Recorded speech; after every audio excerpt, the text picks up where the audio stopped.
Hello everyone.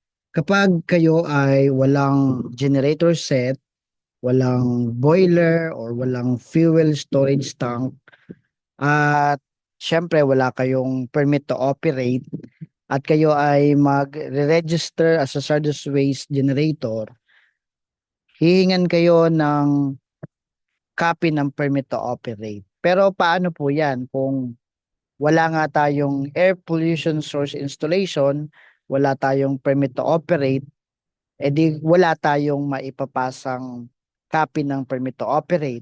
In that case, pwede tayong mag-prepare ng affidavit. Dito sa ating screen, meron tayong pattern. Tinatawag natin itong affidavit of APSI exemption. May mga chances din na merong regional office ng EMB na kung wala kang permit to operate, ignore mo lang. Kapag ka magre-register ka as waste generator, okay lang kahit wala kang gawing affidavit. Pero may mga regional offices ng EMB na hinahanapan ng iba ng letter, address to the regional director. Ang iba naman, ito, affidavit of APSI exemption. So, paano ba mag-prepare ng affidavit? Well, pwede tayo mag-consult sa law office dahil sila naman ang mga expert sa paggawa ng mga ganitong affidavit. Pero pwede natin gawing pattern itong simpleng affidavit na gagamitin nyo sa pag-register as a hazardous waste generator. So, paano mag-prepare ng affidavit of APSI exemption? Ito, Republic of the Philippines, City of, so wala naman tayong binabago dyan. And then dito ay, meron tayong sino itong nag-represent ng isang establishment. So, halimbawa ay Peter S. Pan of legal age, Filipino, a resident of, for example, Barangay 1, Lipa City, Batangas. After having been sworn to in accordance with law, hereby depose and state that, lalagyan natin ulit dito pangalan natin, I am the president, for example, of ABC Company Inc. located at, for example, number 3 MP Casanova Street, Barangay Tambo,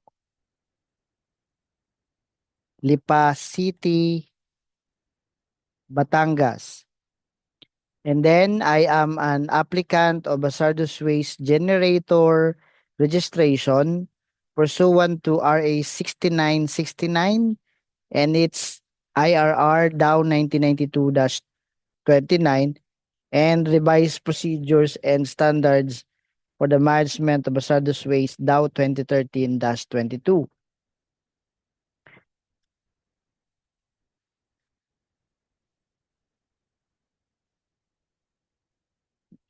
Then number 3, based on our records, as far as I know, let's say there is no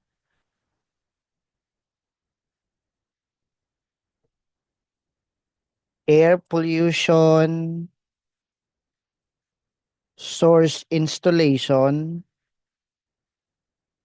or equipment operated or installed in our facility, thus exempted for permitting requirements under RA 8749 or Philippine Clean Air Act of 1999 and its IRR. So ito yung condition na wala talagang generator set, boiler, furnace, fuel tank na covered ng permitting requirements.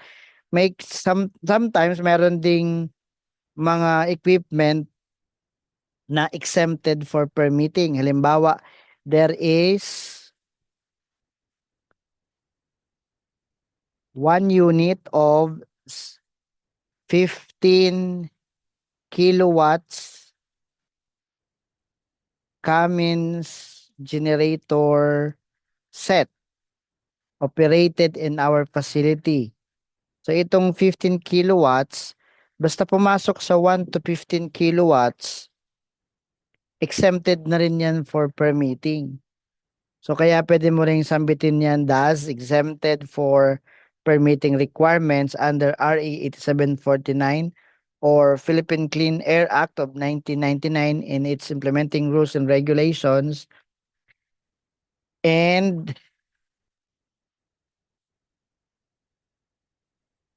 based on Annex C of EMB MC 2020-17. O, yun, nakasulat yan doon sa Annex C na kapag 1 to 15 kilowatts yung capacity ng generator set ay exempted na for permit to operate. So dito sa number 4, I am executing this affidavit of APSI exemption in compliance with the requirements of the DNR EMB Regional Office for a hazardous waste generator registration. So, signed by the president of the company. Ayan. And then, subject for notary. So, this is only a pattern. This is not a pro forma. Hindi ito galing sa DNR EMB. In case lang na wala tayong maipipresent na permit to operate for registration as waste generator, pwede mong gawin na lang itong attachment, itong affidavit of APSI exemption. Sa ibang banda kasi, halimbawa, you are required to submit permit to operate pero wala ka. Ano yung equivalent document? So, pwede na ito. Ang iba, gumagawa ng letter requesting for exemption, ipapa-receive sa record section ng concerned regional office of EMB, at yung receiving copy, yun na yung ina-attach nila sa online hazardous waste management system.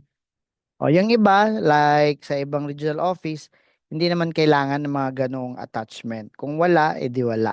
Pero para meron tayong equivalent document na may papasa at wala na masyadong itinatanong ang evaluator for the registration as waste generator, mag-attach na lang ng gaya nito, affidavit of APSI exemption. So yan, pattern lang ito. If you think nakatulong sa inyo ang video nito, please like this video. Please share this video. Thank you very much for time listening, and God bless us all.